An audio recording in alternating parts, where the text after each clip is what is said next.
তো গাইস একজন কমেন্ট করেছিল যে আইকিউ নিউ ডিনারটা বানাও, তাই আমরা দুই ভাই বসে না থাকি এই ফোনটি বানাচ্ছি। এটি বানার জন্য সর্বপ্রথম আমার ভাই কার্ডবোর্ড নিয়ে এলো আর সেটিকে কাটতে শুরু করলো। আর এই কার্ডবোর্ডটি কেটে আমরা দুই ভাই একটি মোবাইলের ফ্রেম বানালাম। তারপরে সেটিকে আঠা দিয়ে সুন্দর করে বসালাম, এক এক করে প্রত্যেকটা লেয়ার বসিয়ে এটি একটি সুন্দর বড় মোটা ফ্রেম বানালাম। এরপর চারি সাইডে আঠা দিয়ে সাইডটা সুন্দর করে বসালাম যাতে এর ফিনিশিংটা অনেক সুন্দর। তোমাদেরকে বলে রাখি, যদি তোমরা কোনো ফোন দেখতে চাও তো সেটি কমেন্ট করতে পারো। তোমরা যেই ফোনটি বানানোর জন্য বলবে সেটি আমরা বানানোর চেষ্টা করবো ইনশাআল্লাহ। তো অবশ্যই ক্যামেরা বসার জন্য ওই চার কোণাটা বানালাম, তারপর এটিকে রং করলাম। আর এটিকে রং করে ক্যামেরার 3টি লেন্স বানালাম, 2টি বড় আর একটি ছোট।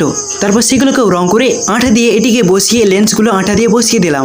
আর এটি হয়ে যাওয়ার পর পাশের ভলিউম বাটন আর পাওয়ার বাটন বানালাম এবং সেগুলোকেও আঠা দিয়ে বসিয়ে দিলাম। নিচে চার্জার পয়েন্ট বানিয়ে স্পিকার বানিয়ে স্ক্রিনের চারি সাইডে বর্ডার করে ফ্রন্ট ক্যামেরাটা বানিয়ে ফেললাম। আর এই সব কিছু হয়ে যাওয়ার পর আমাদের ফোন রেডি হয়ে গেছিল। তো এই দেখো আমাদের ফোন দেখতে কতই না সুন্দর লাগছে।